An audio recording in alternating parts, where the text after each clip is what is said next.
Hello everyone, मैं दीक्षा। स्वागत है आपका आपके अपने यूट्यूब चैनल में।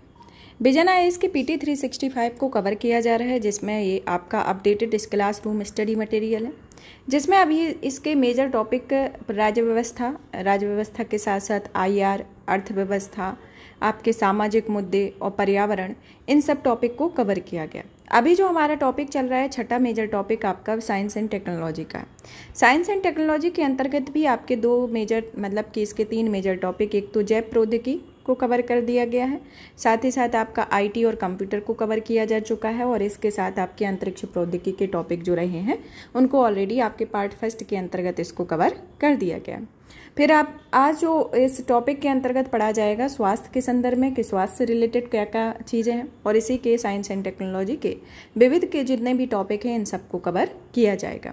चलिए तो एक एक करके टॉपिक को कवर करते हैं। टॉपिक कवर करने के पहले आपको बता दें कि अगर आपने पीटी 365 को जो आपका अप्रैल 2023 से दिसंबर 2023 तक का प्रत्येक सब्जेक्ट का अलग अलग आया हुआ था, अगर आपने नहीं देखा है तो वहाँ पर आपकी प्लेलिस्ट बनी हुई है पीटी 365 2024 की, तो वो भी आपको पूरे एपिसोड उसके पूरे देखने को मिल जाएंगे। साथ ही साथ इसके जो अपडेटेड पार्ट के जितने भी टॉपिक पहले कवर किए जा चुके हैं वो भी उसी पे लिस्ट में है। और इसकी पीडीएफ प्राप्त करने के लिए आप हमारे Telegram channel UPSC PSC with Diksha को ज्वाइन कर सकते हैं, जहां पर इसकी पीडीएफ आपको उपलब्ध होगी। चलिए तो शुरू करते हैं। आज का टॉपिक जो शुरू किया जा रहा है वह स्वास्थ्य यानी कि हेल्थ से रिलेटेड, जो कि आपके लास्ट 3 मंथ में जो भी टॉपिक आए हैं उन सबको शुरू करते हैं। पहला आता है भारत में खाद्य विनियमों का सुव्यवस्थित करने के संदर्भ में कि हाल ही में भारतीय खाद्य सुरक्षा और मानक प्राधिकरण ने खाद्य सुरक्षा नियमों को सरल बनाने की दिशा में कई संशोधनों पर मंजूरी दी है। चलिए तो इनके द्वारा क्या संशोधन किए गए हैं उनके बारे में एक एक करके जान लेते हैं। कि FSSAI द्वारा मंजूर किए गए संशोधनों के बारे में बात की जाए तो यह एक से अधिक प्रमाण पत्रों की आवश्यकता को यह समाप्त करता है, जिसके अंतर्गत खाद्य व्यवसायों को अनिवार्य प्रमाणीकरण के लिए विभिन्न प्राधिकरणों के पास नहीं जाना पड़ेगा, और खाद्य उत्पादों के लिए केवल FSSAI को प्रमाणीकरण की अनिवार्य बनाया गया है। खाद्य उत्पादों के लिए भारतीय मानक ब्यूरो या एक मार्क प्रमाणीकरण की आवश्यकता नहीं होगी, और वर्तमान में खाद्य सुरक्षा और मानक यानी कि बिक्री पर निषेध और प्रतिबंध नियम 2011 ने BIS अधिनियम और एग मार्क योजना के तहत अनिवार्य प्रमाणीकरण निर्धारित किया हुआ है। वर्तमान में कुछ खाद्य पदार्थों के BIS प्रमाणीकरण अनिवार्य कर दिए हैं, जैसे कि शिशुओं के लिए फार्मूला उत्पाद जो कि फार्मूला मिल्क, पैक्ड पेयजल, मिक्स्ड पाउडर आदि हैं। कुछ उत्पादों के लिए एग मार्क अनिवार्य हैं, जैसे कि मिश्रित खाद्य वनस्पति तेल और फैट स्प्रेड इसके अंतर्गत आते हैं। चलिए तो इसमें ये आपका एग मार्क जो आया हुआ है, एग मार्क के बारे में जान लेते हैं कि एग मार्क आखिर होता क्या है। एग मार्क जो होता है वह कृषि उपजों को दिया जाने वाला एक प्रमाणन चिन्ह होता है, जो यह सुनिश्चित करता है कि कृषि उपजों यानी कि जो ग्रेडिंग मार्किंग अधिनियम 1937 के अंतर्गत विपणन और निरीक्षण निदेशालय द्वारा अधिसूचित ग्रेड मानकों के अनुरूप होता है। इसकी प्रगति FSSAI द्वारा अनिवार्य बनाए गए कुछ वस्तुओं को छोड़कर एग मार्क प्रमाणन योजना स्वैच्छिक होती है, जिसके अंतर्गत कृषि और किसान मंत्रालय के अंतर्गत यह संबंधित होता है। FSSAI द्वारा खाद्य पदार्थों के उत्पादों के लिए एक व्यापक मैनुअल भी जारी किया गया, और यह उन तरीकों का विश्लेषण करता है जिससे खाद्य उत्पादों के विनियमों का पालन सुनिश्चित किया जाता है। मानकों के विस्तार के संदर्भ में बात की जाए तो इसे मीड या हनी बाइन और एल्कोहलिक रेडी टू ड्रिंक पेय पदार्थों के मानकों और दूध वसा उत्पादों के मानकों के संशोधन, हलीम के लिए मानक 38 में आते हैं। भारत में खाद्य सुरक्षा नियमों के बारे में बात की जाए तो पहला तो आता है कि खाद्य सुरक्षा और मानक अधिनियम 2006, जो कहता है कि यह एक तरीके से व्यापक कानून होता है, और इसके तहत FSSAI के द्वारा खाद्य सुरक्षा सुनिश्चित करने हेतु प्राथमिक संस्था के रूप में स्थापित किया गया। खाद्य संरक्षा और मानक विनिमय 2011, जो कि पैकेज्ड फूड, मंजूरी प्राप्त फूड, एडिक्टिव, माइक्रोबायोलॉजिकल घटकों आदि के लिए लेबलिंग आवश्यकताएं और मानक शामिल होता है। FSSAI के लिए अलग अलग खाद्य संरक्षा मानक के संदर्भ में देखा जाए तो ये मानक वैज्ञानिक समिति और वैज्ञानिक पैनल द्वारा विकसित किए गए हैं, और समिति और पैनल्स खाद्य संरक्षा मानकों के विकास के लिए FSSAI की प्रमुख भूमिकाएं या प्रमुख शाखाएं होती हैं। चलिए तो FSSAI के बारे में भी जान लेते हैं कि FSSAI एक तौर पर देखा जाए तो यह एक वैधानिक निकाय है। इसका गठन खाद्य संरक्षा और मानक अधिनियम 2006 के तहत किया गया है, और इसके कार्य में आता है कि यह खाद्य उत्पादों के लिए विज्ञान आधारित मानक निर्धारित करता है, और खाद्य पदार्थों के विनिर्माण, भंडारण, वितरण, बिक्री और आयात को भी विनियमित करता है। यह केंद्रीय स्वास्थ्य और परिवार कल्याण मंत्रालय के अंतर्गत कार्य करता है, जिसमें केंद्र द्वारा नियुक्त एक अध्यक्ष और 22 सदस्य होते हैं, और इसमें 1/3 महिला सदस्य होती हैं। इनकी प्रमुख पहलों में आता है कि यह खाद्य सुरक्षा के 5 महत्वपूर्ण मानदंडों पर राज्यों के प्रदर्शन के मापने के लिए राज्य खाद्य सुरक्षा सूचकांक शुरू किया गया और सभी के लिए सुरक्षित भोजन सुनिश्चित करने के लिए eat right India movement, trans fat के उन्मूलन के लिए हार्ट अटैक रिवाइंड अभियान शुरू किया गया और रीपर्पल्स रिड्यूस्ड कुकिंग ऑयल को भी इसके अंतर्गत एक प्रमुख पहलें शुरू की गई हैं और इसका मुख्यालय नई दिल्ली में स्थित है। अब नेक्स्ट आता है हैबिश्योर के बारे में। हैबिश्योर जो है वह दुनिया में भारत में पहला स्वदेशी रूप से विकसित हेपेटाइटिस ए वैक्सीन हैबिश्योर लॉन्च किया गया। हैबिश्योर के बारे में बात की जाए तो इसका इंडियन इम्यूनोलॉजिकल लिमिटेड ने विकसित किया है। IIL राष्ट्रीय डेयरी विकास बोर्ड ने पूर्ण स्वामित्व वाली सहायक कंपनी। हैबिश्योर 2 खुराक वाली वैक्सीन होती है जिसमें पहली खुराक 12 महीने से अधिक आयु के बच्चों को दी जाती है और दूसरी खुराक पहली खुराक से कम 6 महीने बाद दी जाती है। यह वैक्सीन उन व्यक्तियों को दी जाती है जहां पर हेपेटाइटिस ए संक्रमण का अधिक खतरा होता है और हेपेटाइटिस ए के अधिक संक्रमण वाले क्षेत्रों की यात्रा करते हैं। हेपेटाइटिस के बारे में बात की जाए तो यह एक तरीके से बीमारी होती है जो कि लीवर की सूजन का कारण बनती है और यह बीमारी अलग अलग प्रकार के संक्रामक वायरस और गैर संक्रामक अभिकारकों के कारण होती है। हेपेटाइटिस वायरस के 5 मुख्य स्ट्रेन होते हैं जिसमें hepatitis A, hepatitis B, hepatitis C, hepatitis D और हेपेटाइटिस ई होता है। हेपेटाइटिस ए के कारण संक्रमण दूषित भोजन और पानी के सेवन करने से होता है और इसका उपचार वैक्सीन है। हेपेटाइटिस बी का जो संक्रमण है वह संक्रमित व्यक्ति के तरल स्रावों जैसे कि रक्त, लार, बीर आदि के संपर्क में आने से होता है। प्रसव के दौरान और जन्म से माता के बच्चे में संक्रमण से होता है। असुरक्षित इंजेक्शन या संक्रमित तेज धार या नुकीले उपकरणों से संपर्क में आने के कारण होता है और इसका उपचार वैक्सीन है। हेपेटाइटिस सी के बारे में बात की जाए तो यह एक नीडल या सिरिंजों का एक से अधिक व्यक्तियों का उपयोग करने के कारण संक्रमित रक्त के संपर्क में आने से या बिना जांच किए असुरक्षित रक्त को किसी व्यक्ति पर चढ़ाने जैसी असुरक्षित चिकित्सा प्रक्रियाओं से यह संक्रमण इसका फैलता है। वैक्सीन इसकी उपलब्ध नहीं है। वर्तमान में इसके उपचार के लिए केवल एंटीवायरल दवा दी जाती है। हेपेटाइटिस डी के बारे में, हेपेटाइटिस डी एक तरीके से उन व्यक्तियों में होता है जो पहले से हेपेटाइटिस बी से संक्रमित होता है और इसके उपचार वैक्सीन होता है। हेपेटाइटिस ई जो होता है वह फीकल ओरल रूट के जरिए संक्रमण मुख्यतः दूषित जल के संपर्क में आने से होता है और इसका उपचार वैक्सीन होता है। तो ये hepatitis A, B, C, D, E के बारे में सामान्य जानकारी है कि किसके कारण इनका संक्रमण होता है और इसमें आपका सिर्फ जो हेपेटाइटिस सी होता है उसकी वैक्सीन उपलब्ध नहीं है। इसके लिए एक एंटीवायरल दवा दी जाती है, सिर्फ एक ही दवा होती है और आपके जो hepatitis A, hepatitis B, hepatitis D और हेपेटाइटिस ई इन सभी के लिए वैक्सीन उपलब्ध है। अब आता है कि हेपेटाइटिस की रोकथाम के लिए शुरू की गई पहलों के बारे में बात की जाए तो भारत में 2030 तक हेपेटाइटिस सी का उन्मूलन के लिए राष्ट्रीय वायरल हेपेटाइटिस नियंत्रण कार्यक्रम 2019 को शुरू किया गया। मिशन इंद्रधनुष 2014 के तहत हेपेटाइटिस बी के साथ साथ 7 अन्य संक्रमणों के खिलाफ वैक्सीन को टीकाकरण कार्यक्रम में शामिल किया गया है। हेपेटाइटिस संक्रमण के प्रति जागरूकता फैलाने के लिए प्रत्येक वर्ष 28 जुलाई को विश्व हेपेटाइटिस दिवस के रूप में मनाया जाता है। चलिए तो अब नेक्स्ट टॉपिक आता है सर्वाइकल कैंसर के बारे में। सर्वाइकल कैंसर हाल ही में पहले वैश्विक सर्वाइकल कैंसर फोरम का कोलंबिया में आयोजन किया गया। इसका आयोजन WHO, विश्व bank, UNICEF, Bill and Melinda Gate foundation और अन्य संगठनों द्वारा किया गया था। इस फोरम का लक्ष्य सरकारों, दानदाताओं, नागरिक समाज, विभिन्न हितधारकों को सर्वाइकल कैंसर उन्मूलन के लिए प्रतिबद्धता जाहिर करने के लिए वैश्विक समुदाय को एकजुट करने के लिए प्रेरित करता है। सर्वाइकल कैंसर के बारे में बात की जाए तो यह एक ऐसी बीमारी होती है जिसमें शरीर की कोशिकाएं अनियंत्रित रूप से बढ़ती हैं। जब कैंसर का विकास ग्रीवा या सर्विक्स में होता है तो उसे सर्वाइकल कैंसर कहा जाता है। सर्विक्स योनि या बर्थ कैनाल को गर्भाशय के ऊपरी हिस्से या गर्भ जहां पर गर्भावस्था के दौरान बच्चे का विकास होता है उससे जोड़ती है। यह अक्सर 30 वर्ष से अधिक उम्र की महिलाओं में होता है और वैश्विक स्तर पर महिलाओं में यह चौथा सबसे आम कैंसर होता है। यह भारत में महिलाओं में दूसरा सबसे आम कैंसर है और सर्वाइकल कैंसर का मुख्य कारण ह्यूमन पेपिलोमा वायरस से बार बार संक्रमित होना होता है, उस कारण से ये कैंसर होता है। अब आते हैं HPV या ह्यूमन पेपिलोमा वायरस के बारे में कि होता क्या है जिसके कारण ये सर्वाधिक कैंसर की समस्या पैदा हो रही है। यह एक वायरस जो है एक तरीके से सामान्य यौन संचारित संक्रमण या सेक्सुअली ट्रांसमिटेड इन्फेक्शन है जो कि त्वचा, जननांग और गले को प्रभावित कर सकता है। ज्यादातर मामलों में शरीर के रोग की प्रतिरोधक क्षमता HPV को शरीर से बाहर निकाल देते हैं और उच्च जोखिम वाले HPV से बार बार संक्रमण की स्थिति में असामान्य कोशिकाएं विकसित हो जाती हैं जो बाद में कैंसर में बदल जाती हैं। वर्तमान में HPV से होने वाला संक्रमण का कोई इलाज नहीं है।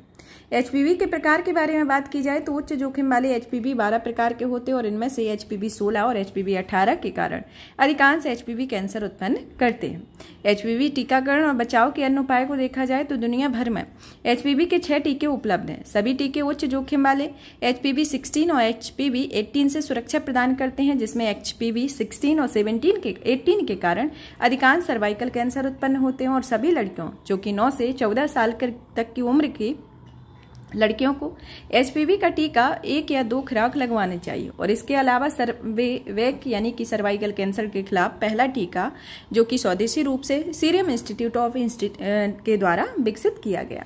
रोकथाम के लिए पहले सर्वाइकल कैंसर उन्मूलन पहल WHO ने 2030 तक प्रत्येक देश के लिए 90-70-90 लक्ष्य निर्धारित किया हुआ। इसमें टीकाकरण 15 साल की उम्र तक 90% लड़कियों को HPV वैक्सीन की पूरी खुराक दी जाएगी। स्क्रीनिंग के संदर्भ में देखा जाए तो 35 साल की उम्र में 70% महिलाओं की जांच हो और फिर 45 साल तक दोबारा जांच हो।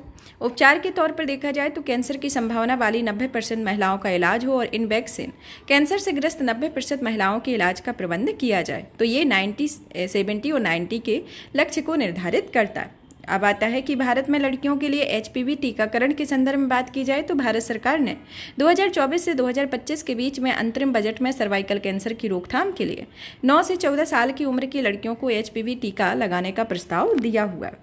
अब आता है कुष्ठ रोग के बारे में कि कुष्ठ रोग के संदर्भ में बात की जाए तो सुर्खियों में स्वास्थ्य एवं परिवार कल्याण मंत्रालय ने कुष्ठ रोग के लिए एक नई उपचार विधि की घोषणा की हुई है। कुष्ठ रोग या हैंसेन रोग के बारे में देखा जाए तो एक तरीके से यह दीर्घकालिक संक्रामक रोग होते हैं जो माइक्रोबैक्टीरियम लेप्री नामक जीवाणु के कारण होता है और ये मुख्य रूप से त्वचा, परिधीय तंत्रिकाओं, ऊपरी श्वसन पथ और आंखों के म्यूकोसा को प्रभावित करता है। फैलने का तरीका देखा जाए तो यह अनुपचारित रोगी के निकट और लगातार संपर्क में रहने पर उसमें रोगी के नाक और मुंह से निकली बूंदों के माध्यम से इस रोग का संक्रमण होता है और इसका इलाज बहुऔषधीय उपचार से इसका इलाज किया जाता है। इसका वर्गीकरण 2 श्रेणियों में होता है। पहला तो पॉसिवेसिलरी, दूसरी आती है मल्टीवेसिलरी। पॉसिवेसिलरी जो होती है वह मामले में रोगी के शरीर में लेप्री जीवाणुओं की संख्या काफी कम होती है और ऐसे मामले में बायोप्सी में आगे विकसित होने वाली बीमारी का स्पष्ट पता नहीं चलता। दूसरी आती है मल्टीवेसिलरी जो इस मामले में रोगी के शरीर में लेप्री जीवाणुओं की संख्या काफी अधिक होती है और इसके कारण बायोप्सी में विकसित होने वाली बीमारी के पर्याप्त लक्षण दिखाई पड़ते हैं। घोषित नई उपचार विधि के बारे में बात की जाए तो स्वास्थ्य मंत्रालय ने कुष्ठ रोग के पॉसिवेसिलरी मामले के लिए 6 माह हेतु 2 दवा के स्थान पर 3 दवा की व्यवस्था शुरू करने का निर्णय लिया है। विश्व स्वास्थ्य संगठन द्वारा अनुशंसित मल्टी ड्रग थेरेपी की 3 दवाएं डेप्सोन, रिम्फेबिसिन और क्लोफाजिमिन शामिल है। कुष्ठ रोग निवारण के लिए हाल ही में उठाए गए कदमों की बात की जाए तो पहला आता है कि कुष्ठ रोग के लिए राष्ट्रीय रणनीति योजना और रोड मैप जो कि 2023 से 2027 के लिए बनाया गया है, जिसका उद्देश्य 2027 तक कुष्ठ रोग के शून्यीकरण का लक्ष्य प्राप्त करना है और कुष्ठ रोग के उन्मूलन के लिए राष्ट्रीय कार्यक्रम जो कि राष्ट्रीय स्वास्थ्य मिशन के तहत एक केंद्र प्रायोजित योजना है जो कि कुष्ठ 2.0 पोर्टल जो यह कुष्ठ रोग के मामलों के प्रबंधन के लिए एक एकीकृत पोर्टल होता है। अन्य महत्वपूर्ण सुर्खियों की बात की जाए तो इसमें पहले नंबर पर आती है पेनिसिलिन जी। पेनिसिलिन जो है वह केंद्रीय रसायन और उर्वरक मंत्री के अनुसार भारत 30 वर्षों के बाद पेनिसिलिन जी का फिर से उत्पादन शुरू करेगा। पेनिसिलिन जी जो होती है वह एक तरीके से सक्रिय औषधि होती है और इसका उपयोग निमोनिया, मेनिंजाइटिस, गोनोरिया, सिफिलिस के इलाज के लिए एंटीबैक्टीरियल दवाओं के उत्पादन के लिए किया जाता है। इसे बेंजाइल पेनिसिलिन या बेंजाइल पेनिसिलिक एसिड के नाम से जाना जाता है। 1928 में स्कॉटिश जीव विज्ञानी अलेक्जेंडर फ्लेमिंग ने पहली बार पेनिसिलियम कवक में पेनिसिलिन को अलग किया हुआ था। इसकी खोज उन्हें 1945 में संयुक्त रूप से फिजियोलॉजी या मेडिसिन में नोबेल पुरस्कार दिया और इस दवा को मुख्य रूप से वैक्सीन की तरह सिरिंज के माध्यम से शरीर की नसों में या मांसपेशियों के जरिए शरीर में पहुंचाई जाती है और यह दवा ओरल रूप में लेने या खाने से अधिक असरदार नहीं रह जाती। और वैश्वीकरण के बाद भारत में कई अन्य APIs की तरह पेनिसिलिन जी का भी चरणबद्ध तरीके से उत्पादन बंद कर दिया गया था, लेकिन यह कदम चीन से सस्ते आयात के चलते उठाया गया है, तो इसके संदर्भ में आता है। अब नेक्स्ट आता है रोटामाइन बी के बारे में। रोटामाइन बी जो है एक तरीके से तमिलनाडु में कॉटन कैंडी की बिक्री पर प्रतिबंध लगा दिया गया। हाल ही में कैंडी के सैंपल्स में कृत्रिम कलरिंग एजेंट के रूप में विषाक्त औद्योगिक डाई रोटामाइन बी के उपयोग का पता चला है और इसके बाद इसे प्रतिबंधित किया गया। भारतीय खाद्य संरक्षा और मानक प्राधिकरण ने खाद्य उद्योगों में इस रसायन के उपयोग को प्रतिबंधित कर दिया है। रोटामाइन बी के बारे में बात की जाए तो यह एक तरीके से कार्बनिक क्लोराइड सॉल्ट होता है। इसका उपयोग वस्त्र, पेपर, चमड़ा और पेंट उद्योग में डाई के लिए क्लियरिंग एजेंट के रूप में किया जाता है। मानव स्वास्थ्य पर इसके प्रभाव को देखा जाए तो इसका तत्काल प्रभाव पेट भरा भरा लगना, खुजली और सांस लेने में समस्या होना होता है। अन्य रासायनिक रंग के संदर्भ में देखा जाए तो इसमें टार्ट्राजिन होता है और सनसेट येलो के चलते एलर्जी और सीडो एलर्जिक रिएक्शन होता है, और इसमें कार्बोनाइसिन में त्वचा पर चकत्ते और श्वसन संबंधी एलर्जी होती है। अब आता है नेक्स्ट मार्च क्यूरिक्स के बारे में कि कैमरून विश्व का ऐसा पहला देश है जिसने अपने नियमित टीकाकरण कार्यक्रम में मार्च क्यूरिक्स को शामिल किया हुआ है। मार्च क्यूरिक्स बच्चों के लिए दुनिया की पहली मलेरिया वैक्सीन है। इस मार्च क्यूरिक्स के बारे में बात की जाए तो यह RTS-SAS01 के नाम से जाना जाता है। यह टीका बच्चों में 5 माह की उम्र में दिया जाता है। रिकॉम्बिनेंट प्रोटीन आधारित मलेरिया वैक्सीन है और विश्व स्वास्थ्य संगठन ने इस टीके को मंजूरी दे दी है। यह टीका प्लाज्मोडियम फॉल्सिफेरम परजीवी या हेपेटाइटिस बी वायरस के प्रोटीन से निर्मित होता है। प्लाज्मोडियम फॉल्सिफेरम परजीवी से मलेरिया का रोग होता है और विश्व में प्लाज्मोडियम बेवैक्स यानी कि PYVAX मलेरिया से पीड़ित लोगों की सर्वाधिक संख्या भारत में है। अब आता है कोएलिशन फॉर एपिडेमिक प्रिपेरेडनेस इनोवेशंस के बारे में कि सीरम इंस्टीट्यूट ऑफ इंडिया ने वैक्सीन के उत्पादन को बढ़ावा देने के लिए CEPIs ने वैश्विक नेटवर्क में शामिल किया। CEPIs के बारे में कि इसका मुख्यालय ओस्लो नॉर्वे में है। यह सार्वजनिक, निजी, परोपकारी, नागरिक समाज संगठनों के बीच एक अभिनव वैश्विक साझेदारी है। इसकी स्थापना 2017 में दावोस, स्विट्जरलैंड में हुई थी। नॉर्वे सरकार, भारत सरकार, bill and Melinda Gates foundation, Wellcome Trust और विश्व आर्थिक मंच ने संयुक्त रूप से स्थापित किया था। यह संगठन एपिडेमिक और पैंडेमिक के खतरे के खिलाफ वैक्सीन या अन्य जैविक समाधानों के विकास में तेजी लाने के लिए वित्त प्रदान करता है ताकि ये समाधान सभी जरूरतमंद लोगों तक पहुंच जाए। CEPI में वित्त पोषण से निपाह वायरस या लासा बुखार के खिलाफ वैक्सीन विकसित की गई है। अब आता है वैक्सीन सेफ्टी नेट के बारे में। द हेल्दी इंडियन प्रोजेक्ट विश्व स्वास्थ्य संगठन ने नेतृत्व वाली परियोजना VSN में शामिल हो गई है। THIP यानी कि द हेल्दी इंडियन प्रोजेक्ट एक निजी कंपनी है जो कि स्वास्थ्य संबंधी सूचना और फैक्ट चेकिंग प्लेटफॉर्म होता है और इसका विशेष ध्यान वैक्सीन सुरक्षा पर सत्यापित जानकारी होती है। इसे 2003 में WHO ने शुरू किया था और इसका उद्देश्य इंटरनेट यूजर्स को वैक्सीन सुरक्षा विश्वसनीय जानकारी प्राप्त करने में मदद करता है और 1999 में स्थापित global advisory committee on vaccine safety website की गुणवत्ता कंटेंट के लिए सलाह एवं मानदंड प्रदान करके भी VSN का समर्थन करती है। अब आता है अनंग रैनेप परियोजना के बारे में। प्रौद्योगिकी विकास बोर्ड अनंग रैनेप परियोजना के लिए फंड प्रदान करती है। इसका तात्पर्य होता है कि development of a novel class of antibiotic against gram negative bacterial infections होता है। इसकी परियोजना के बारे में, यह भारतीय तथा स्पेनिश कंपनियों के बीच एक सहयोगात्मक पहल होती है और इसका उद्देश्य एक नवीन यौगिक विकसित करना है और यह साथ ही हानिकारक ग्राम नेगेटिव रोगजनकों से निपटना है। यौगिकों की एक ऐसी श्रृंखला का उत्पादन करना जो न केवल बढ़ी हुई प्रभावकारिता प्रदर्शित करती है बल्कि रोगाणुरोधी प्रतिरोध संक्रमण से निपटने के लिए विश्व स्वास्थ्य संगठन द्वारा निर्धारित कठोर मानदंडों के रूप में भी होती है। ग्राम नेगेटिव बैक्टीरिया कई दवाओं के प्रतिरोधी भी होते हैं और अधिकांश उपलब्ध एंटीबायोटिक दवाओं में भी ये प्रतिरोधी होते जा रहे हैं। अब आता है रक्षा के मामले में। रक्षा के मामले में आता है पहले नंबर पर multiple independent targeted re entry vehicle के बारे में। ये इस तरीके की तकनीक के बारे में देखा जाए तो हाल ही में DRDO ने multiple independently targetable re entry vehicle तकनीक से लैस अग्नि 5 मिसाइल का सफलतापूर्वक फ्लाइट टेस्ट किया हुआ है। इस संपूर्ण टेस्ट ऑपरेशन को मिशन दिव्यास कहा जाता है। इसके बारे में देखा जाए तो MRV टेक्निक एक तरीके से मूल रूप से इसकी उत्पत्ति 1960 के दशक में हुई थी और इस तकनीक के जरिए एक ही मिसाइल कई परमाणु हथियारों को ले जा सकती है और यह परमाणु हथियार अलग अलग लक्ष्यों को जागे जाते हैं। इस तकनीक के जरिए मिसाइल से अलग अलग गति के साथ अलग अलग दिशाओं में हथियार दागे जा सकते हैं और इसमें पहला देश संयुक्त राज्य अमेरिका इस तकनीक को विकसित करने वाला पहला देश बना। इसके बाद आपका रूस, यूनाइटेड किंगडम, फ्रांस और चीन का स्थान आता है।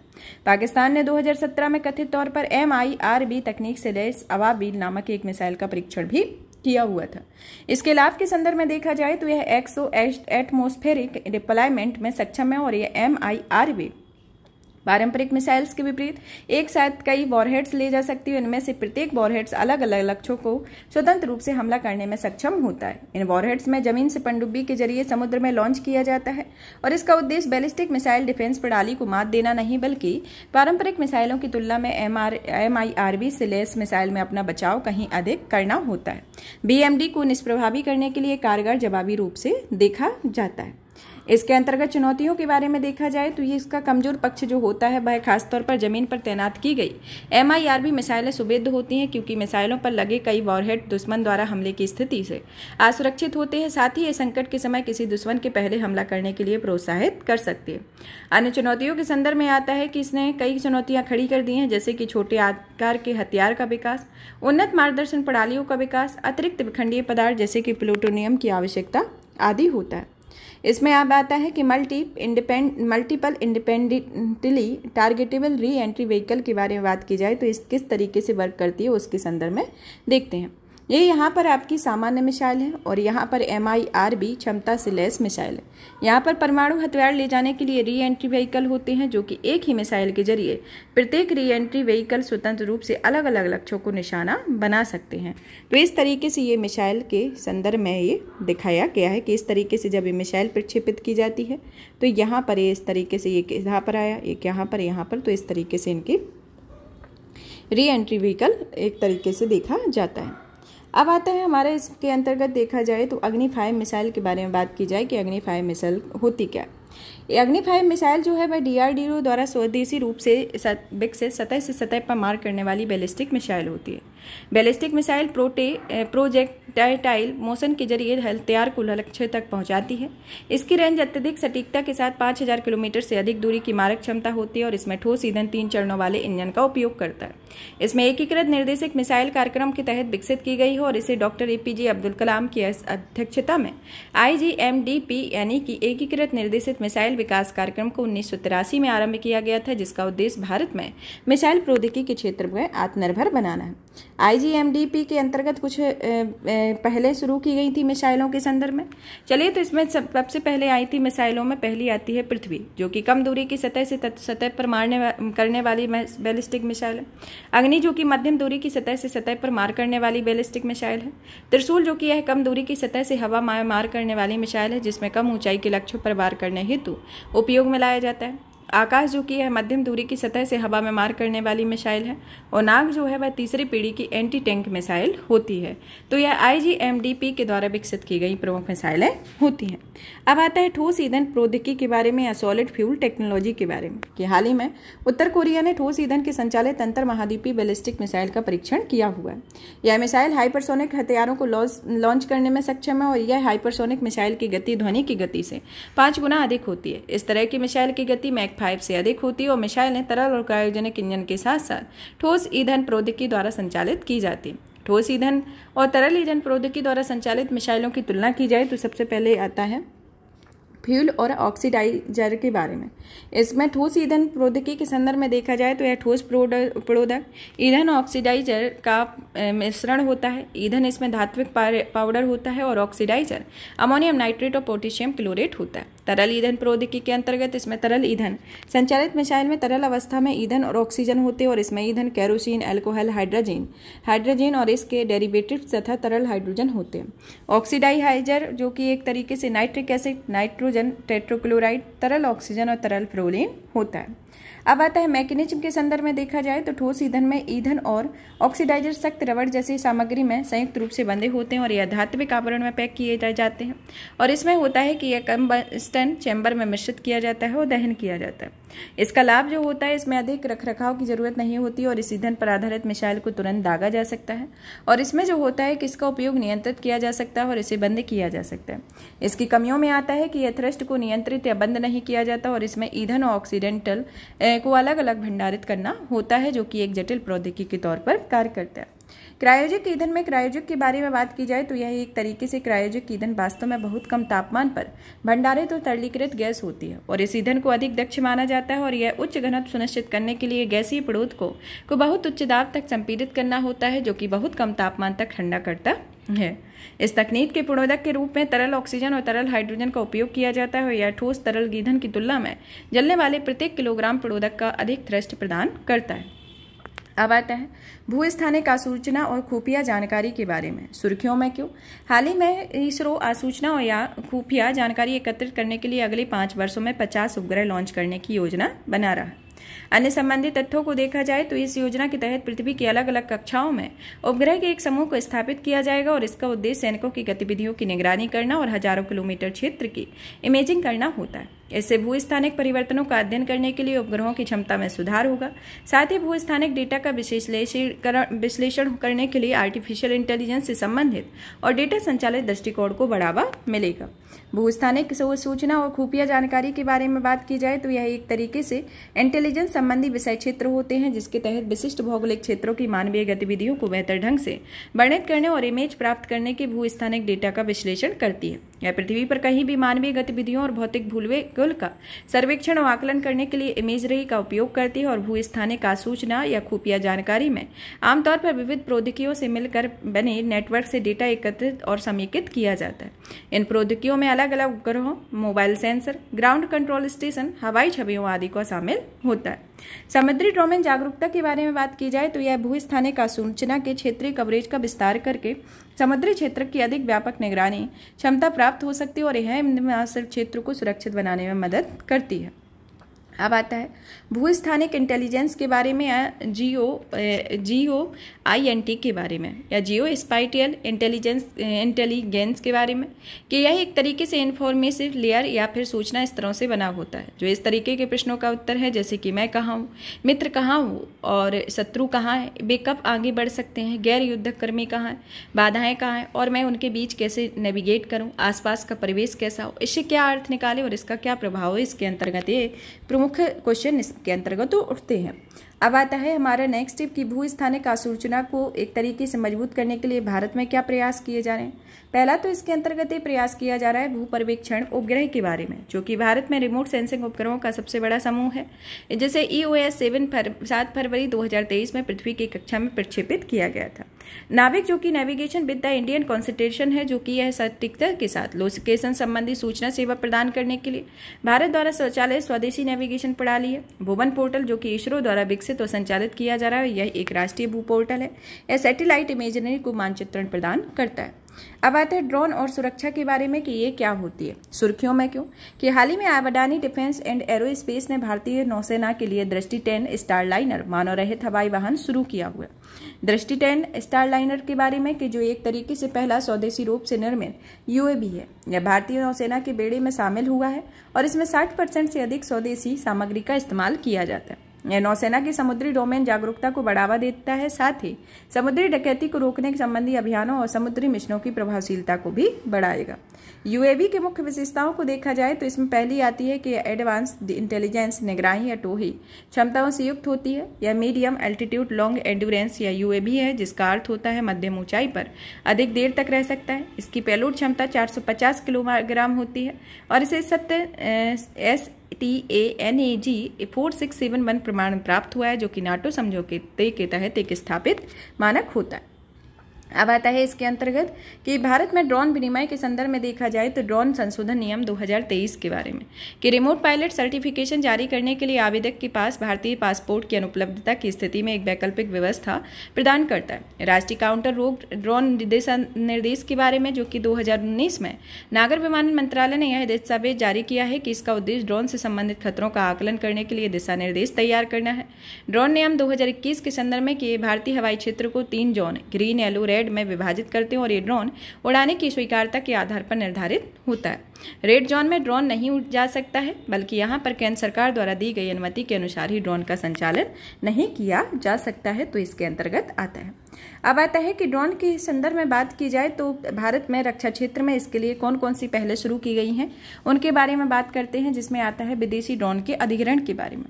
भारत के अलग अलग देशों में ड्रोन तकनीक का आयात किया जाता है, जैसे कि संयुक्त राज्य अमेरिका और इजराइल से ड्रोन की खरीद की जाती है। हेरॉन मार्क सेकंड ड्रोन जो है वह medium altitude long endurance drone होता है। इसे भारतीय वायुसेना द्वारा पाकिस्तान और चीन के साथ लगी उत्तरी सीमाओं पर सर्विलांस में शामिल किया गया है। सर्चर MK सेकेंड ड्रोन जो कि इजराइल एरोस्पेस इंडस्ट्री ने विकसित किया है, जो भारतीय थल सेना और नौसेना द्वारा उपयोग किया जाने वाला एक टोही ड्रोन है। MQ-9B जो कि स्काई गार्डियन ड्रोन्स होता है, जो भारत इन्हें अमेरिका से खरीद सकता है। ड्रोन डिटेक्ट या डेटर एंड डिस्ट्रॉय सिस्टम के बारे में, जो कि DRDO द्वारा विकसित स्वदेशी एंटी ड्रोन सिस्टम होता है, जो भारतीय सशस्त्र बलों में शामिल किया गया है। अब आता है इसके अंतर्गत कि रक्षा अनुसंधान एवं विकास संगठन द्वारा विकसित ड्रोन के बारे में भी बात कर लेते हैं। डीआरडीओ का लक्ष्य है कि इस ड्रोन का उपयोग वायु में संभावित खतरे की संभावनाओं की पहचान करने और उन्हें समाप्त करने के लिए किया जाता है।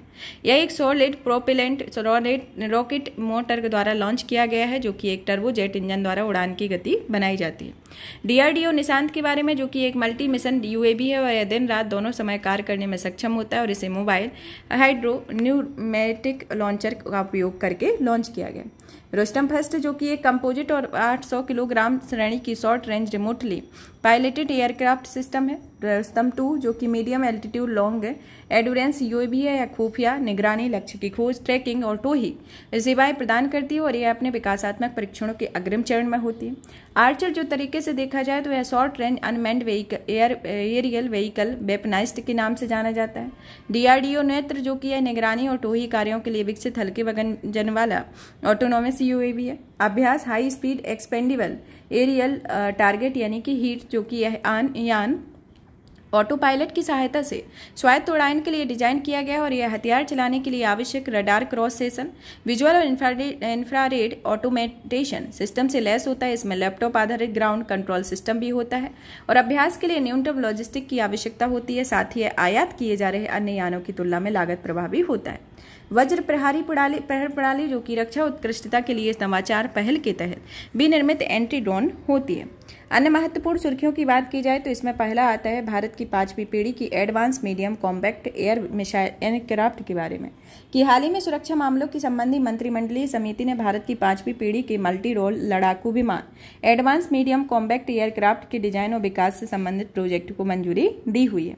विश्व स्तर पर 5वीं पीढ़ी के 4 एयरक्राफ्ट है, जिससे संयुक्त राज्य अमेरिका का F-22 रैप्टर और F-35A लाइटनिंग सेकंड, चीन का J-20 और रूस का Su-57 है। AMCA के बारे में बात की जाए तो यह एक तरीके से मध्यम वजन का मल्टी रोल माहिर और 2 इंजनों वाला एक लड़ाकू विमान होता है। ये आपका एडवांस मीडियम कॉम्पैक्ट एयरक्राफ्ट है।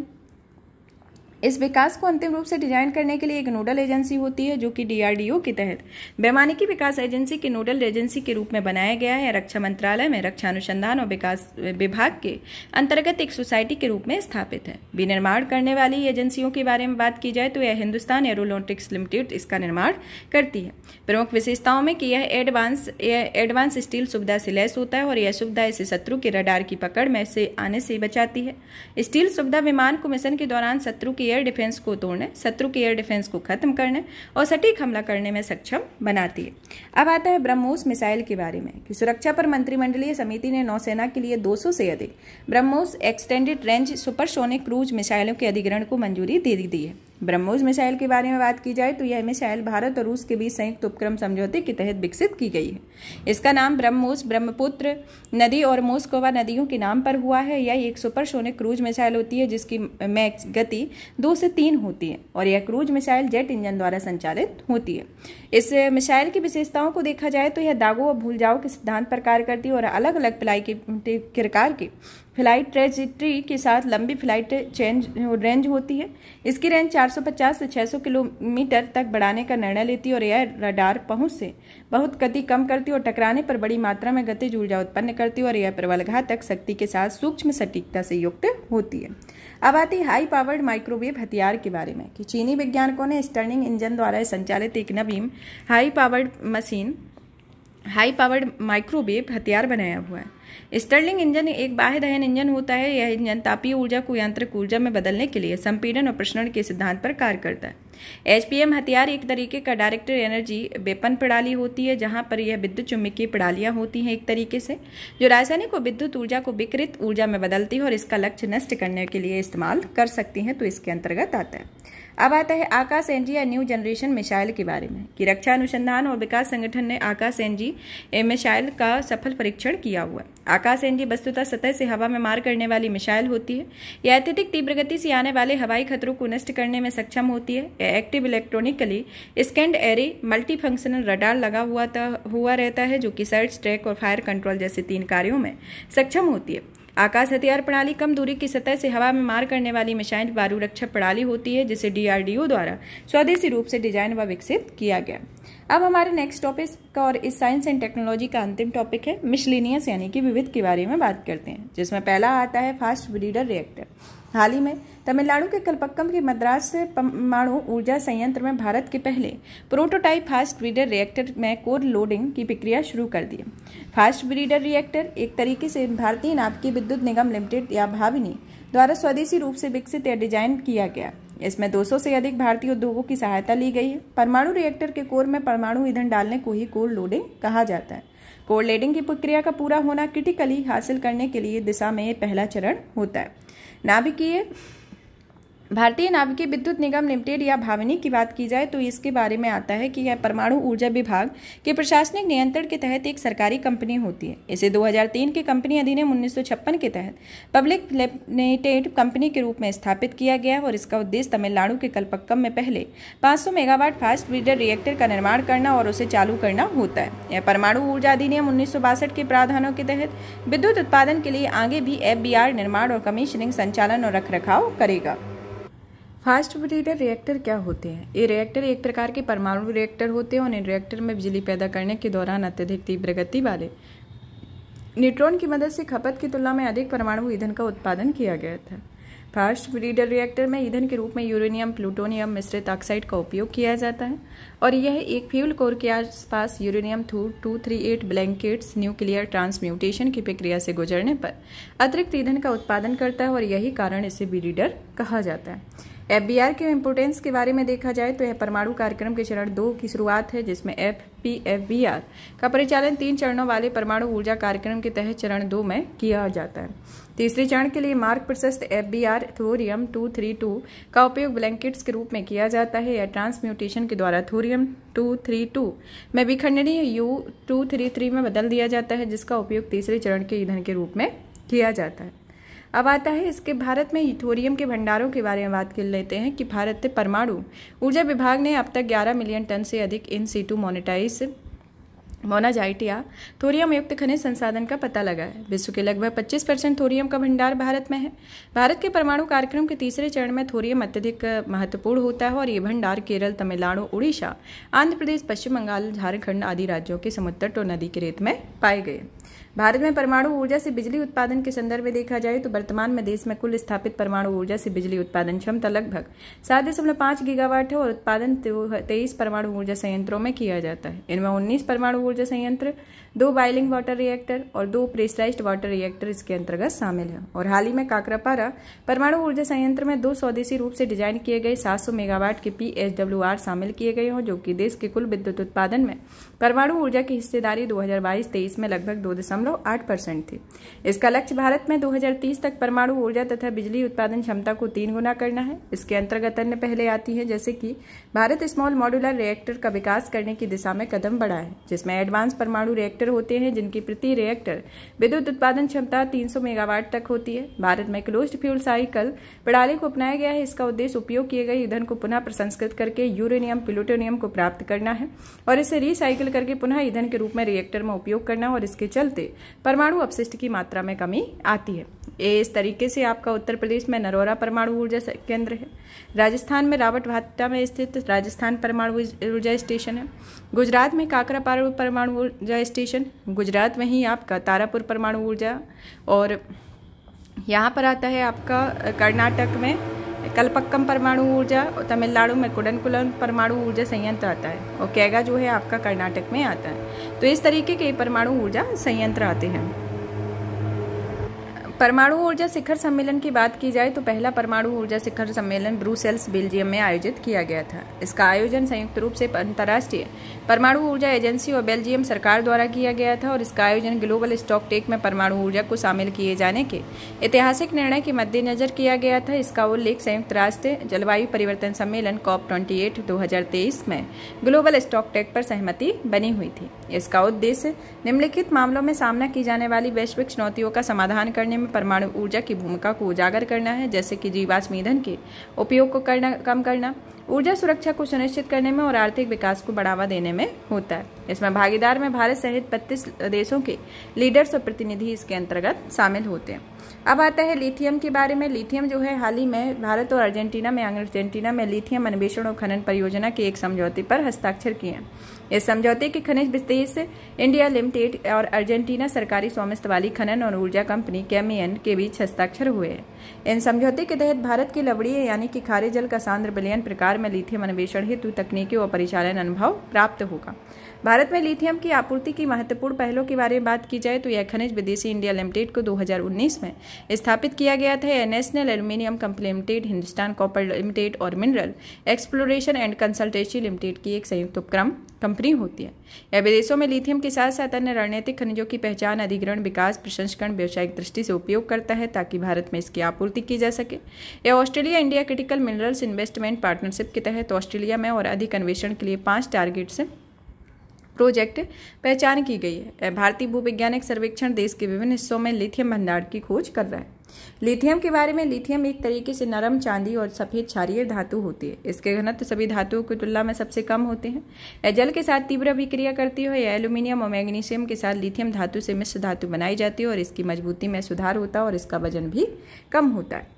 और इसका वितरण, अधिकांश लिथियम का उत्पादन चिली, बेल्जियम, अर्जेंटीना यानी कि लिथियम ट्रायंगल और ऑस्ट्रेलिया और संयुक्त राज्य अमेरिका में होता है। लिथियम भंडारण के प्रमुख देशों में बात की जाए तो भारत विश्व में 5वां सबसे बड़ा लिथियम भंडार वाला देश है, जिसमें भारत में 5.9%, चीन में 6.7%, ऑस्ट्रेलिया में 7.7%, अर्जेंटीना में 7.7%, चिली में 19.9% और बोलिविया में 39% मिलियन टन होता है। तो सर्वाधिक आपका बोलिविया में होता है, फिर चिली में, उसके बाद अर्जेंटीना में होता है और यहाँ पर ऑस्ट्रेलिया और चिली, फिर बाद में भारत जो कि आपका 5वां सबसे बड़ा बृहद लिथियम भंडार के रूप में आता है।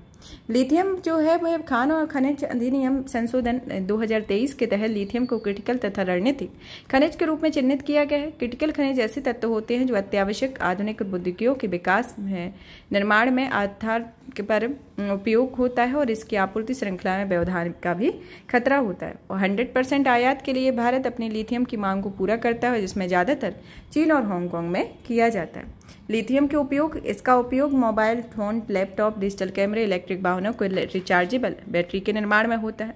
इसे हार्ट पेसमेकर, खिलौनों और घड़ियों आदि के लिए नॉन रिचार्जेबल बैटरी बनाने में किया जाता है। मैग्नीशियम लिथियम मिश्र धातु का उपयोग युद्धपोत, टैंक, हवाई जहाज आदि के कवच प्लेट बनाने में होता है। एल्यूमिनियम लिथियम मिश्र धातु का उपयोग विमान, साइकिल फ्रेम और उच्च गति वाली ट्रेनों में होता है। लिथियम ऑक्साइड का उपयोग विशेष प्रकार के गिलास और गिलास सिरेमिक में होता है। लिथियम क्लोराइड अभी तक सर्वाधिक हाइग्रोस्कोपिक मटेरियल में से एक है और इसका उपयोग एयर कंडीशनिंग और इंडस्ट्रियल ड्राइंग सिस्टम में किया जाता है। लिथियम स्टेरेट का उपयोग लुब्रिकेंट के निर्माण में होता है और इससे निर्मित लुब्रिकेंट हर जगह तथा उच्च तापमान वाली जगहों पर भी बेहतर ढंग से कार्य करता है। अब आता है इंडक्शन चार्जिंग के बारे में। इंडक्शन चार्जिंग एक तरीके से भारत में स्वर्णिम चतुर्भुज के तहत आने वाले राजमार्गों पर इलेक्ट्रिक वाहनों के चलने के लिए आवश्यक सुविधाएं उपलब्ध कराने हेतु इंडक्शन चार्जिंग तकनीक को अपनाने की योजना बनाई हुई है। इसका उद्देश्य ई मोबिलिटी को बढ़ाना होता है। इंडक्शन या वायरलेस चार्जिंग एक तरीके से वे चार्जिंग सिस्टम होती है जो कि चार्जिंग की एक ऐसी तकनीक के तौर पर कार्य करती है जिसमें चार्जिंग डिवाइस को वाहन के भौतिक संपर्क में लाने की आवश्यकता नहीं होती। इसमें 2 कॉइल के बीच ऊर्जा स्थानांतरण करने के लिए विद्युत चुम्बकीय क्षेत्र का उपयोग किया जाता है। इस तरीके से ये वायरलेस चार्जिंग सिस्टम होता है। यहाँ पर 2 कॉइल वाली ट्रांसमिटिंग कॉइल लगी रहती है और यहाँ पर इसका रिसीविंग कॉइल होता है और यहाँ पर एक चार्जिंग एंड कंट्रोल सिस्टम होता है और ये यहाँ का एक पावर सोर्स इस तरीके से बना होता है। इसकी प्रक्रिया एवं कार्य को देखा जाए तो यह विद्युत संचरण सामान्यतः 2 तरीके से होता है। पहला तो विद्युत क्षेत्र द्वारा, दूसरा होता है चुंबकीय क्षेत्र द्वारा।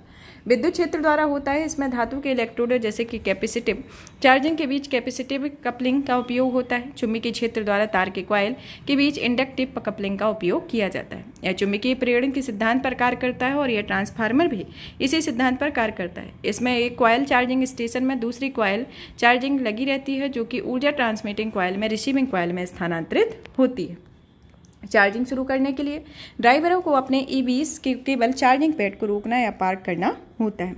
इंडक्शन चार्जिंग के लाभ के बारे में देखा जाए तो पहला तो ये आता है कि समय में कमी और सरल प्रक्रिया होना की यह तकनीक वाहन मालिकों को अपने ईवी को चार्जिंग पैड पर पार्क करने की सुविधा या चार्ज करने की सुविधा प्रदान करते हैं।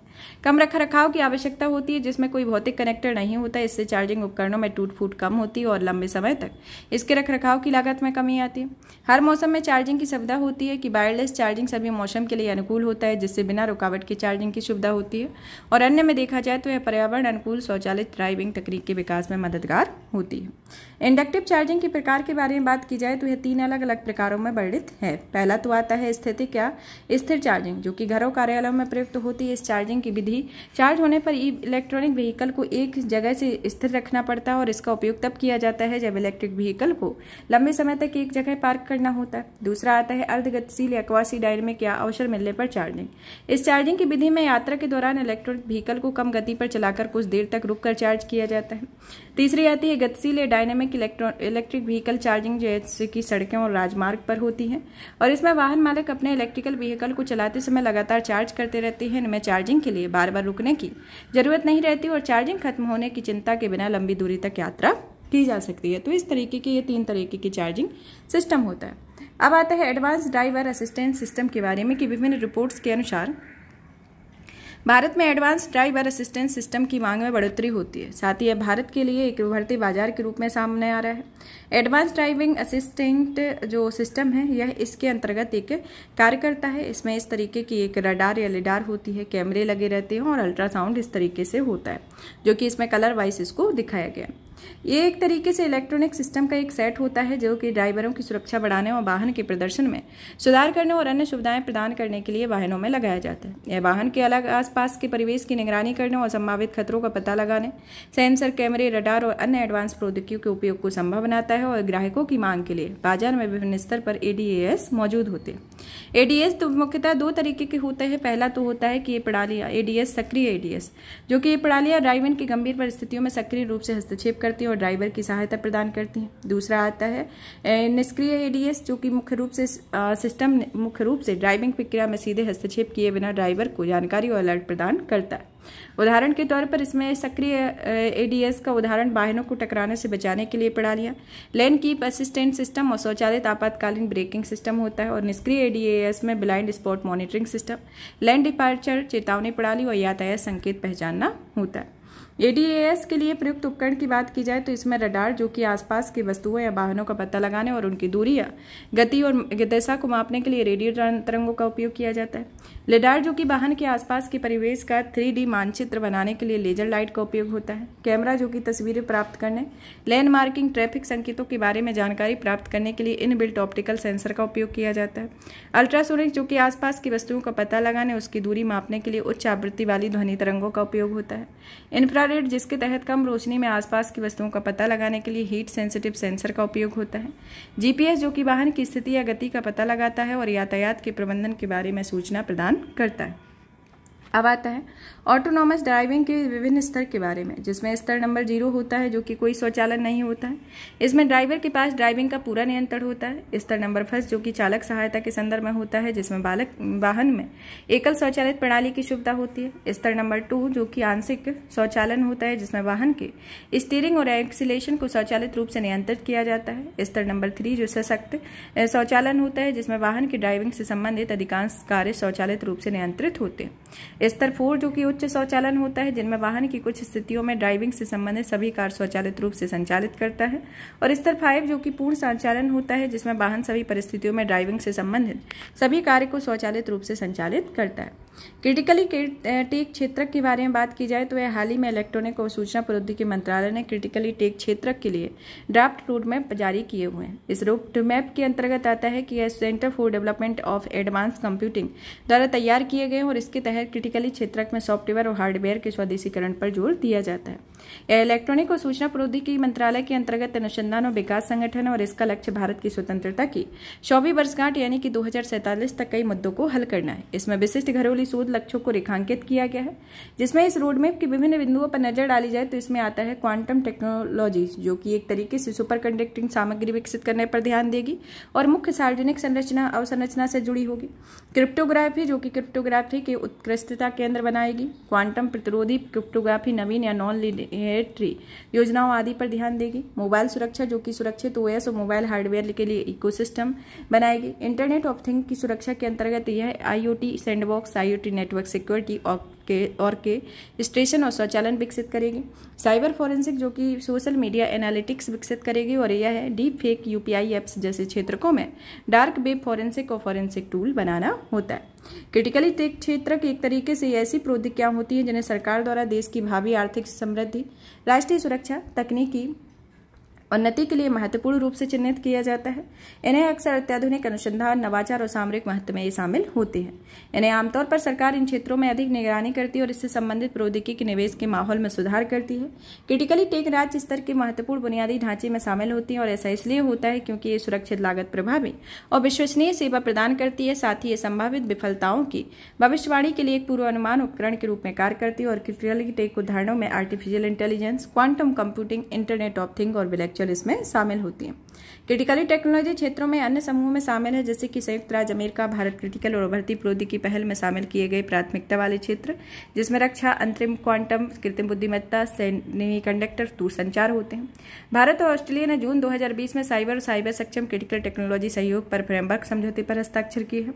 भारत द्वारा शुरू की गई पहलों में आती है India AI, national AI portal of India, national quantum mission, digital India future, LABS आता है। अब आता है सुर्खियों में रहे कुछ, जैसे कि आपके सत्येंद्रनाथ बोस के बारे में बात करते हैं कि हाल ही में प्रख्यात विज्ञानी SN बोस को 50वीं पुण्यतिथि यहाँ पर याद किया गया।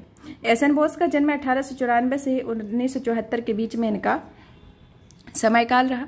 इन्हें सत्येंद्रनाथ बोस कहा जाता है, जो कि पश्चिम बंगाल के नदिया जिले में इनका जन्म हुआ था। कोलकाता प्रेसिडेंसी कॉलेज से इन्होंने अध्ययन किया और इनके शिक्षकों में प्रफुल्ल चंद्र रे और जगदीश चंद्र बोस शामिल रहे। फादर ऑफ गॉड पार्टिकल के रूप में इन्हें जाना जाता है। मूलभूत कण बोसोन नाम उनके नाम पर रखा गया है। रविन्द्रनाथ टैगोर ने विज्ञान पर अपनी एकमात्र रचना विश्व परिचय SN बोस को समर्पित की और उनकी याद में 1986 में SN Bose national centre for basic sciences की स्थापना कोलकाता में की गई। SN बोस के वैज्ञानिक योगदान की बात की जाए तो उन्होंने मेघनाथ साहा के साथ मिलकर भारत में आधुनिक सिद्धांतिक भौतिकी में शोध कार्यों की आधारशिला रखी और बोस के शोध अध्ययन का शीर्षक है Planck law and light quantum hypothesis है। इसका आइंस्टीन के जर्मन भाषा में अनुवाद किया गया है, जिसे जिट्स स्क्रिप्ट पर फिजिक्स में प्रकाशित किया गया। बॉस आइंस्टीन कंडेंसेट, जो कि दुनिया की एक अद्भुत घटना है जिसमें भविष्यवाणी सत्येंद्रनाथ बोस और अल्बर्ट आइंस्टीन ने 1925 में की हुई थी। यह पदार्थ की एक विशेष अवस्था होती है ये जो तब बनती है जब परमाणविक या अपरमाणविक उपपरमाणविक कणों को लगभग परम शून्यता पर 273.15 डिग्री सेल्सियस या 0 केल्विन पर ठंडा किया जाता है और इस बिंदु पर सभी परमाणु एक इकाई बन जाते हैं और क्वांटम गुण प्रदर्शित करने लगते हैं और इस स्थिति में प्रत्येक कण मिलकर पदार्थ की एक तरंग की तरह कार्य करते हैं। तो इस तरीके से प्रक्रिया होती है। अब आता है प्रोटॉन इंप्रूवमेंट प्लान परियोजना के बारे में। यह प्लान परियोजना भारत में परमाणु ऊर्जा विभाग ने प्रोटॉन इंप्रूवमेंट प्लान परियोजना के योगदान के निर्माण में शुरू किया है।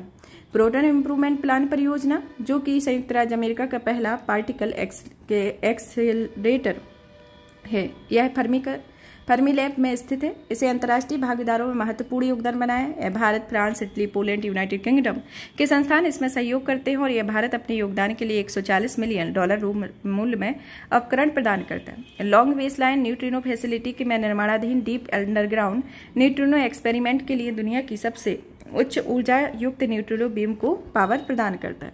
पार्टिकल एक्सेलरेटर के बारे में, जो एक तरीके से प्रकाश की गति के बराबर उच्च गति पर आवेशित कणों जिसमें प्रोटॉन, परमाणु, नाभिक, इलेक्ट्रॉन आदि को धकेलता है और इसके 4 प्रमुख घटक होते हैं, जिसमें पहला आता है पार्टिकल्स के उत्पादन के लिए स्रोत, दूसरा आता है उन्हें गति देने के लिए कंपोजिट डिवाइस, तीसरा आता है मुक्त गति प्रदान के लिए निर्वात वाली मेटल ट्यूब और चौथा आता है बीम पार्टिकल को चलाने के लिए मैग्नेटिक।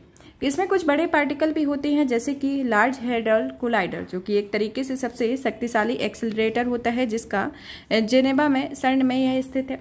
इसकी महत्वपूर्ण उपलब्धियों को देखा जाए तो इसमें हिग्स बोसोन अर्थात हेड्रॉन आदि की खोज की गई। स्टैनफोर्ड लीनियर एक्सीलरेटर सेंटर जो कि संयुक्त राज्य अमेरिका में है, यह दुनिया का सबसे लंबा लीनियर पार्टिकल एक्सीलरेटर है और इसकी महत्वपूर्ण उपलब्धि में आता है कि इन्होंने क्वार्क और टाउ लेप्टॉन की खोज की।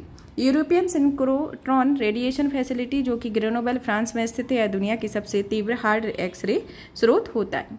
अब आता है कि पार्टिकल एक्सीलरेटर की इंपोर्टेंस को देखा जाए तो मौलिक अनुसंधान के क्षेत्र में आता है कि यह लगभग प्रकाश की गति से गतिमान उप परमाणविक कणों के बीच टक्कर से नए पार्टिकल और बलों की खोज करने और ब्रह्मांड की उत्पत्ति को समझने में मदद मिलेगी। स्वास्थ्य के संदर्भ में आता है कि यह कैंसर के निदान और उपचार के लिए चिकित्सा उपकरणों को स्टरलाइज करने तथा रेडियो फार्मास्यूटिकल के संश्लेषण करने में सहायक है। इसमें पर्यावरण में हवा, पानी, मिट्टी को रासायनिक तत्वों में अंशों का पता लगाया जा सकता है और इसमें उद्योग में मटेरियल की उपयोग अवधि बढ़ाने में मदद मिल सकती है, तो इसके प्रमुख इंपोर्टेंस होते हैं। अब आता है पॉजिट्रोनियम के बारे में। यह एक तरीके से पहली बार CERN के वैज्ञानिकों ने पॉजिट्रोनियम की लेजर कूलिंग की सफलता प्राप्त की है।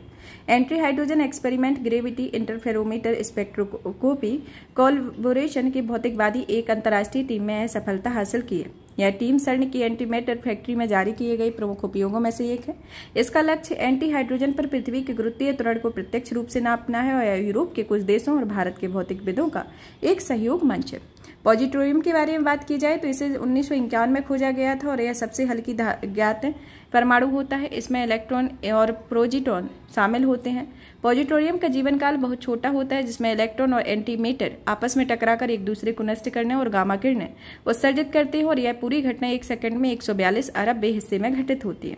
इसमें पॉइंट जैसे केवल 2 पार्टिकल जिसे इलेक्ट्रॉन और इसका एंटीमेटर शामिल होता है और यह AEGLS के तहत उपयोग में किए गई एक आदर्श प्रणाली होती है जिसमें उच्च सटीकता की मापने के लिए इसकी पर्याप्त कूलिंग होती है।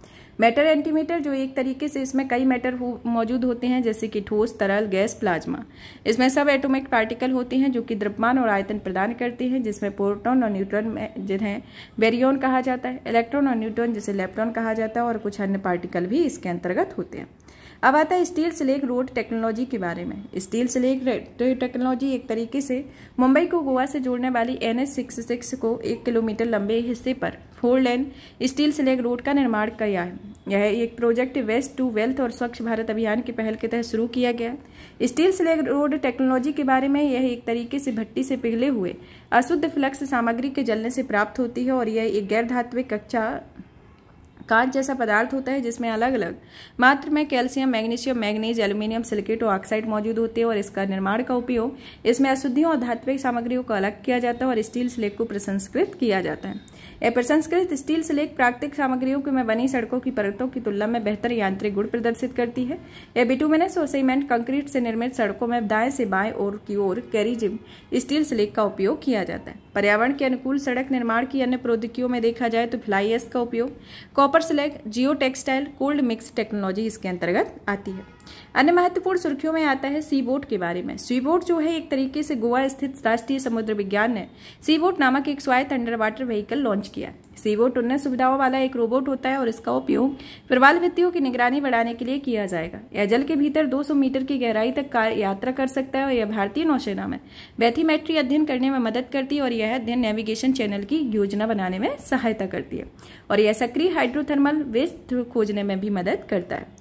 अब आता है कार्बन नैनो ट्यूब जो एक तरीके से एक नई विधि विकसित की गई है जिसके जरिए 750 डिग्री सेल्सियस के तापमान पर ग्लास सबस्ट्रेट्स पर सीधे CNT बनाई जाती है। इसे प्लाज्मा एनहेंस्ड केमिकल वेपर डिपोजिबल तकनीक पर बनाया गया है। कार्बन नैनो ट्यूब के बारे में बात की जाए तो यह टेबुलर नैनो स्ट्रक्चर है जो कि यह नैनो स्ट्रक्चर्स को पूरी तरीके से ग्राफीन शीट को रोल करके बनाए गए हैं और यह एक एकल दीवार या परत वाली या बहु दीवार या परत वाली संरचना होती है। इसके गुण में देखा जाए तो यह high surface to volume ratio, बढ़ी हुई चालकता, अधिक मजबूती, जैव अनुकूलता आधारित होती है। इसका उपयोग रिचार्जेबल बैटरियों में होता है। लचीले इलेक्ट्रॉनिक उपकरण में, एरोस्पेस में, पारदर्शी इलेक्ट्रोड्स में, टच स्क्रीन और सुपर कैपेसिटिव और दवा निर्माण में होता है। अब आते हैं निकट अवरक्त किरणों के बारे में कि हाल ही में निकट अवरक्त किरणों की शोध हुई है जिसमें उच्च प्रभावशीलता से यह कैंसर कोशिकाओं को तोड़ सकती हैं। निकट अवरक्त किरणें अपने उच्च भेदन शक्ति के लिए जानी जाती हैं और यही कारण है कि ये विजुअल या दृश्य किरणों की तुलना में अधिक प्रभावी होती हैं। ये विकिरण का वह हिस्सा होता है जो विजिबल इलेक्ट्रोमैग्नेटिक स्पेक्ट्रम से ठीक परे होता है, जो कि निकट अवरक्त कहा जाता है, और ये अवरक्त प्रकाश का एक हिस्सा होता है। अब आता है मैगलेव या मैग्नेटिक लेविटेशन के बारे में, कि हाल ही में चीन की मैगलेव ट्रेन ने 623 किलोमीटर प्रति घंटे में अपने पिछले रिकॉर्ड को तोड़ दिया। मैगलेव एक तरीके से एक ऐसी प्रणाली होती है जो वाहन या ट्रेन गाइड वे से हवा में थोड़ा ऊपर गमन करती है, और गाइड वे पारंपरिक रेलगाड़ियों की पटरियों के समान होता है। इसमें मैगलेव प्रणाली में सुपर कंडक्टिंग चुंबक ट्रेन को यू आकार के कंक्रीट के गाइडवे में थोड़ा ऊपर बनाए रखते हैं, और इसमें साधारण चुंबक की तरह ये चुंबक में एक दूसरे को प्रतिकर्षित भी करते हैं। इस प्रणाली के लाभ को देखा जाए तो इस इंजन में ना होने के कारण यह ग्रीन हाउस गैसों का उत्सर्जन नहीं होता है। यह गाइडवे ट्रेन के बीच में घर्षण न होने की वजह से ट्रेन अधिक गति से गमन करती है, और एक ही रूट पर चलने वाली ट्रेनें एक दूसरे को नहीं टकरा पाती हैं। सूक्ष्म बर्फ के बारे में, सूक्ष्म बर्फ जो है हाल ही में गुरुग्राम के एक रेस्तरां में खाने के बाद लोगों में गलती से माउथ फ्रेशनर की जगह सूक्ष्म बर्फ खाने को दे दी गई। इसके बाद लोगों को अस्पताल में भर्ती कराना पड़ा। सूक्ष्म बर्फ के बारे में बात की जाए तो यह ठोस कार्बन डाइऑक्साइड को ही आम बोलचाल की भाषा में सूक्ष्म बर्फ कहा जाता है। इसे सूक्ष्म बर्फ इसलिए कहा जाता है क्योंकि यह गर्म करने पर यह पिघलकर तरल रूप में नहीं बल्कि सीधे गैस के रूप में बदल जाती है, और यह प्रक्रिया सबमेलेशन कहलाती है। यह प्रक्रिया, इसका निर्माण गैसीय CO2 को संपीड़ित और ठंडा करके किया जाता है, जो मानव स्वास्थ्य के लिए घातक माना जाता है। सूक्ष्म बर्फ को निम्नलिखित तरीके से उपयोग किया जाता है, जैसे कि अस्पताल और क्लिनिक्स में, खाद्य प्रसंस्करण और वितरण में, औद्योगिक सफाई और तकनीकी प्रक्रियाओं और थिएटर्स एंड स्पेशल इफेक्ट्स में इसका उपयोग देखने को मिलता है। अब आता है पार्थेनोजेनेसिस के बारे में। पार्थेनोजेनेसिस हाल ही में वैज्ञानिकों ने पार्थेनोजेनेसिस के आलैंगिक प्रजनन करने वाली एक फ्रूट फ्लाई के आनुवंशिक रूप से संशोधित किया हुआ है। यह एक आलैंगिक प्रजनन प्रक्रिया है जो कि मादा अपने अंडाणु को शुक्राणु के साथ निषेचित किए बिना भ्रूण विकसित करती है। यह एक तरीके से दो रूप होती है, एक तो होता है आर्टोमिक्स और दूसरी होती है एपिनोमिक्स। यहाँ पर ये टॉपिक फिनिश होता है। नेक्स्ट क्लास में नेक्स्ट टॉपिक के साथ मिलेंगे। तब तक आप इस सेशन को ज़्यादा से ज़्यादा शेयर करें, वीडियो को लाइक करें, चैनल को सब्सक्राइब करें। धन्यवाद।